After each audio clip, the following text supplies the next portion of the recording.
balik lagi di podcast of Samanda. Hari ini kita kedatangan guest yang udah pasti keren, yang bisa menginspirasi teman-teman semua nih. Siapa lagi kalau bukan Raffi Ramadan dari kelas 11-1. Halo Raffi. Halo. Oke, jadi hari ini kita bakal ngobrol tentang gimana sih cara biar efisien, biar lebih happy lagi belajarnya, jadi nggak terbebani dengan belajar. Oke, kan sekarang lagi banyak ngomongin soal study smarter atau belajar lebih efisien gitu. Kalau Raffi sendiri study smarternya tuh yang kayak gimana sih? Oke, jadi kalau pembelajaran saya sendiri ya, ini nggak tahu bisa dibilang efisien atau enggak, tapi biasanya kalau saya tuh kalau belajar tuh nyicil biasanya. Jadi tuh jadi perharinya tuh nyicil pelajaran sedikit. Karena nanti kita dalam mempelajari suatu materi itu bakal lebih paham gitu ya. Iya, nah, kalau kakaknya sendiri tuh biasanya gimana sih pembelajarannya tuh? Kalau aku sendiri justru lebih suka yang SKS, sistem produksi malam.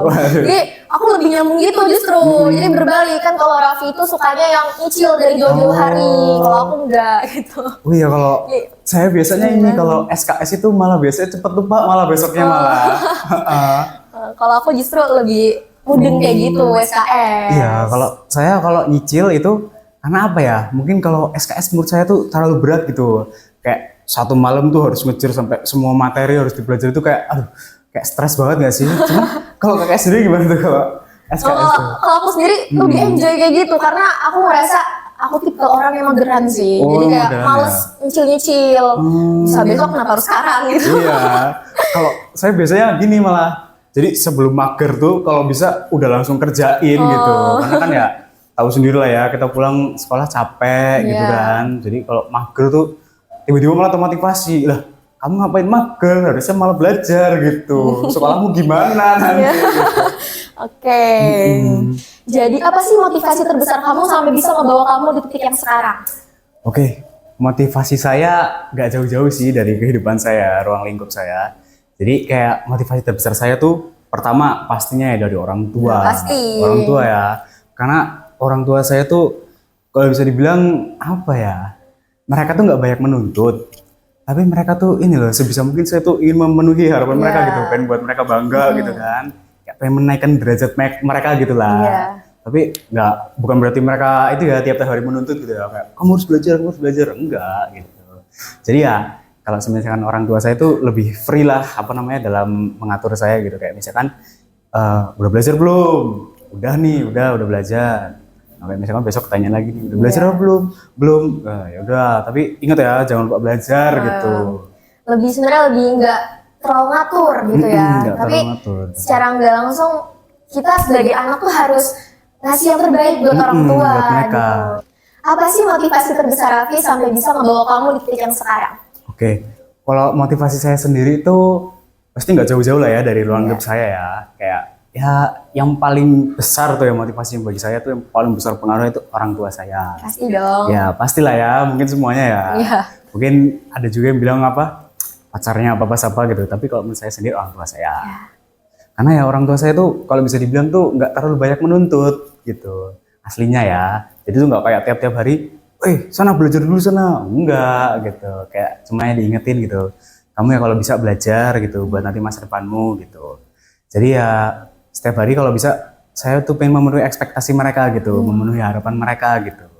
Jadi ya kalau pengen main-main tuh jadi agak berat gitu loh kalau yang nggak banyak tuntut tuh, kayak mikir sendiri gitu. Orang tua saya memberikan saya kebebasan, ekspektasi besar.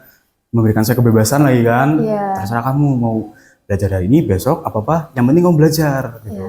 Jadi kan akhirnya saya mikir gitu, ya juga ya mereka ngasih saya kebebasan, artinya mereka percaya sama saya gitu.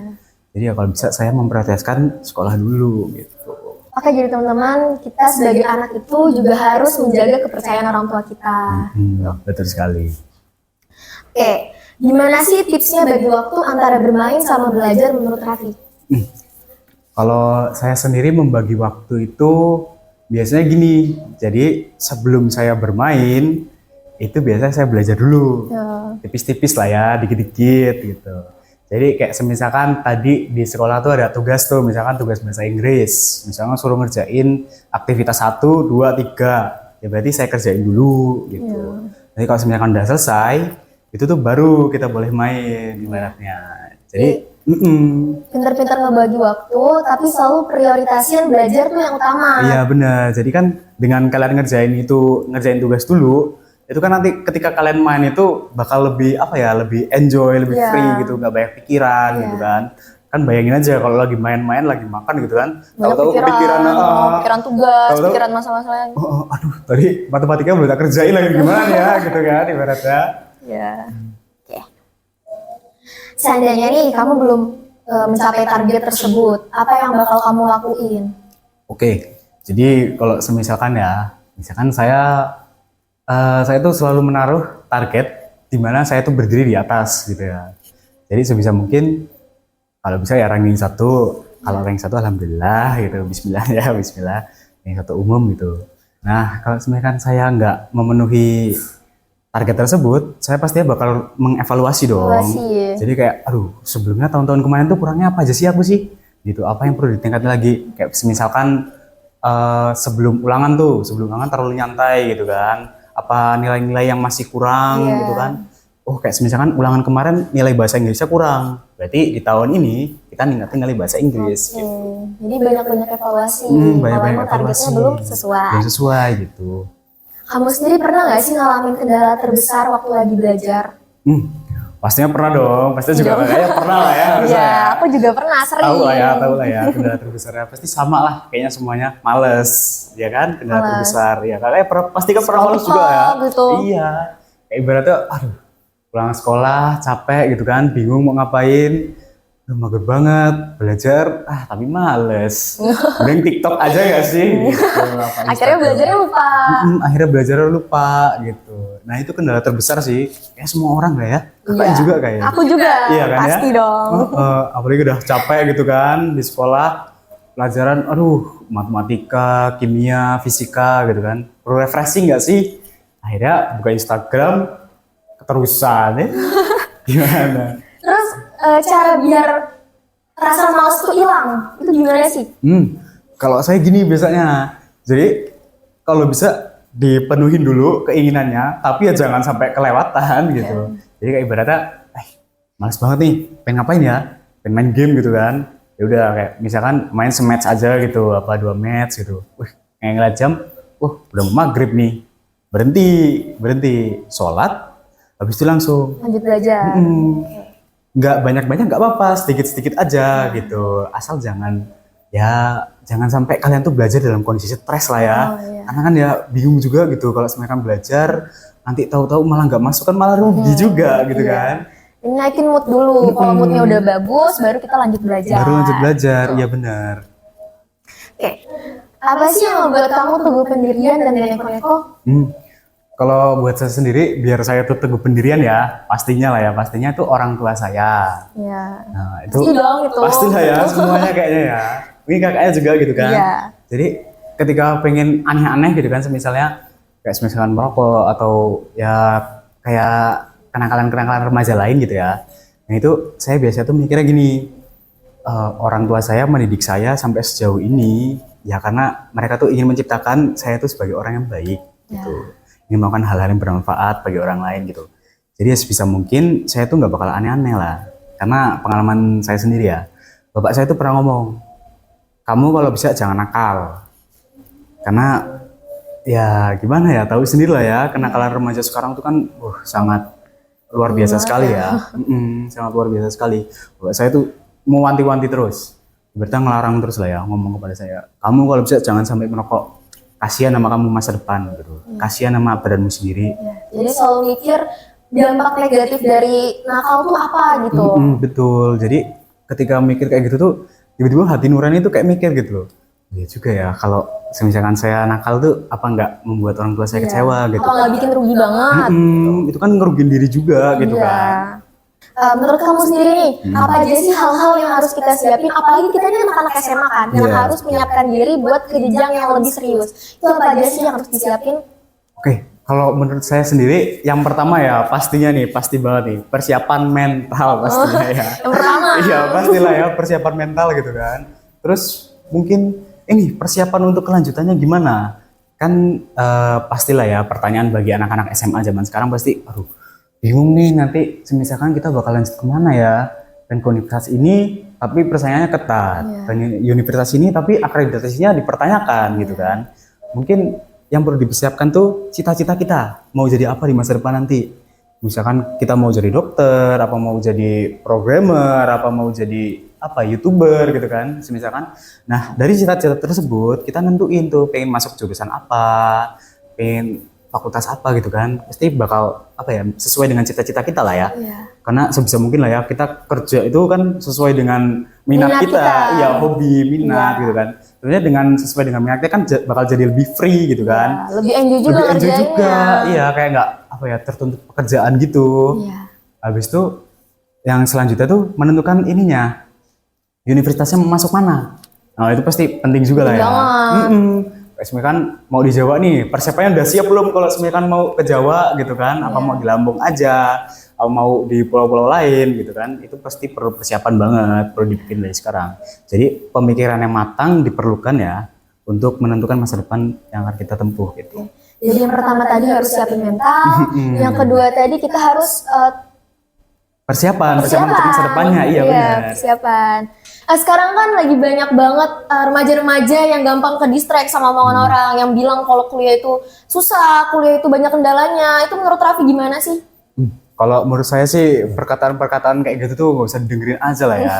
Karena kan ada pepatah tua mengatakan gitu kan, kejarlah ilmu setinggi mungkin sampai ke negeri Cina gitu. Jadi ya sebisa mungkin kalian tuh cari ilmu jangan jangan setengah-setengah lah. Jadi ya kalau bisa lanjut, semiangan mampu itu dilanjutin gitu. Karena nggak ada yang rugi kok kalau pengen nyari ilmu tuh. Tekatin diri aja. Iya, tekatin jangan diri aja. Gampang ke distract. Ya, makanya perlu persiapan mental guys. Oke. Apa sih tips dari kamu buat bisa fokus terus dalam belajar? Kalau untuk saya sendiri, untuk tetap fokus tuh ya, pertama-tama pastinya lah ya, tentukan prioritas dulu. Pastikan ya kalau belajar tuh, belajar dulu lah ya. Prioritas tuh belajar. Tapi jangan lupa, dengan kita memprioritaskan belajar itu, kita tuh sampai lupa sama hal lain gitu kan. Kan banyak juga tuh orang-orang yang kayak ibaratnya gila belajar lah ya. Itu kayak belajar, sampai tahu-tahu lupa ini dengan sekitarnya. Lupa dengan lingkungannya dia. Lupa dengan lingkungannya. Jadi sebisa mungkin kalian tuh walaupun kalian tuh dengan memperhatikan belajar, kalian tuh tetap bersosialisasi gitu loh. Jadi misalkan pastinya berorganisasi gitu, bersosialisasi. Pastinya itu penting karena apa? Kita hidup di dunia ini pastinya perlu dengan orang lain dong. Dengan kalian tuh misalkan asik dengan dunia kalian sendiri, itu kalian akan tertinggal yang namanya zaman atau tertinggal dengan yang namanya lingkungan itu. Kayak misalkan tiba-tiba kalian merasa, ih kok aku dikucilin ya? Nah, itu perlu refleksi dulu. Kira-kira kamu udah menerima dunia lain atau belum? Gitu loh, duniamu di sekitarmu itu udah diterima sama kamu belum?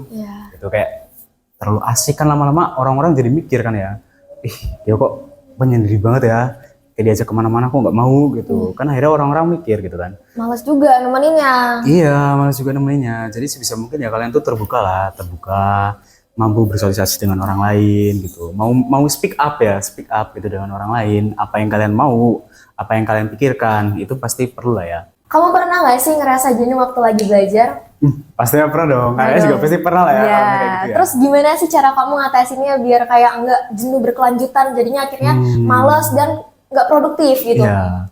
Mungkin kalau sebenarnya kalian jenuh tuh mungkin kalian tuh kebanyakan ini nggak sih ngelakuin kegiatan tersebut. Nah makanya kalau saya tuh kalau ngatasinya tuh biasanya tak jadwal biasanya. Ini kita dalam konteks belajar dulu ya. Itu kalau misalkan belajar saya tuh biasanya tak jadwal.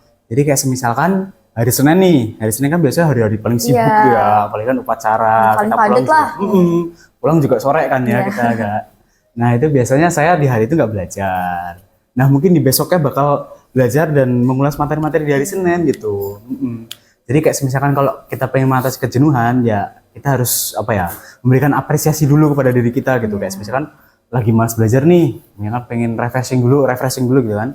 Ya mungkin kalian bisa lah baca-baca Instagram, main Instagram, naikin mood dulu. Nah kalau kakaknya sendiri gimana nih biasanya? Kalau aku sama juga, jadi aku harus naikin mood aku dulu. Jadi kalau misalnya mood aku udah bagus, aku ngelakuin apa-apa tuh enjoy. Iya, gitu. jadi lebih enjoy kan ya. Jadi tuh kayak misalkan kalau pengen belajar lagi tuh kayak, aduh, kalau misalkan lagi moodnya belum baik tuh ya kayak pengen belajar tuh males banget. Kan? Apalagi kalau udah moodnya baik tuh baru kita semangat gitu kan. Enjoy banget. Terus Buat sekarang ada nggak sih mata pelajaran favorit kamu? Kalau mata pelajaran favorit saya tuh ini kimia. Kimia. Iya, Oke. kimia. Saya suka sih pelajaran itu sih, karena apa ya? Walau mungkin banyak orang yang bilang kalau kimia itu pelajaran susah gitu kan, banyak hitung-hitungannya, banyak apal-apalannya. Tapi menurut saya itu hal yang menantangnya gitu. Ibaratnya kalian tuh belajar matematika, tapi menggunakan unsur yang ada di bumi ini gitu. Jadi kayak lebih menarik gitu gak sih? Kan Nah, kalau lebih biasanya tertantang, lebih seru. Kalau matematika kan biasa X, Y, apa-apa gitu. Kalau ini enggak, kayak misalkan CA, CU kan pakai emas, unsur emas gitu, pakai unsur-unsur apa namanya?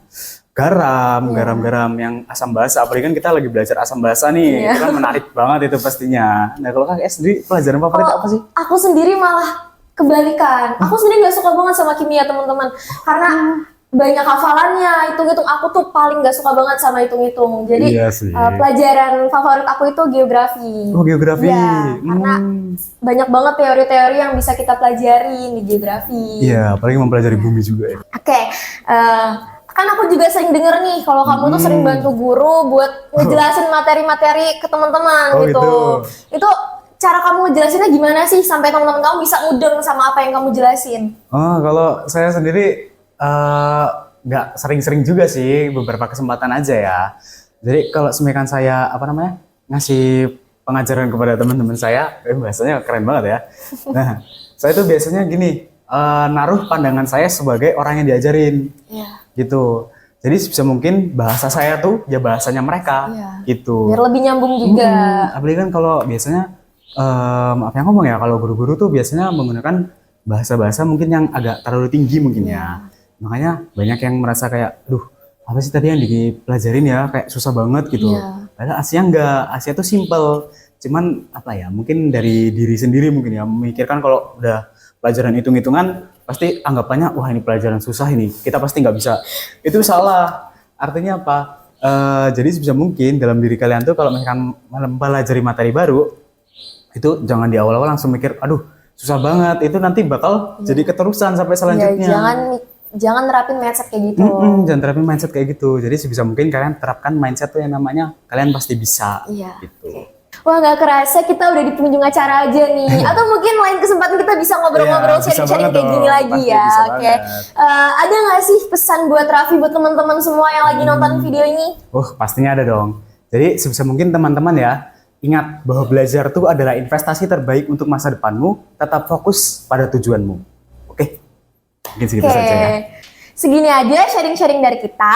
Jangan lupa saksikan video podcast lainnya di YouTube SMA Negeri 2 Pringsewu. Dadah!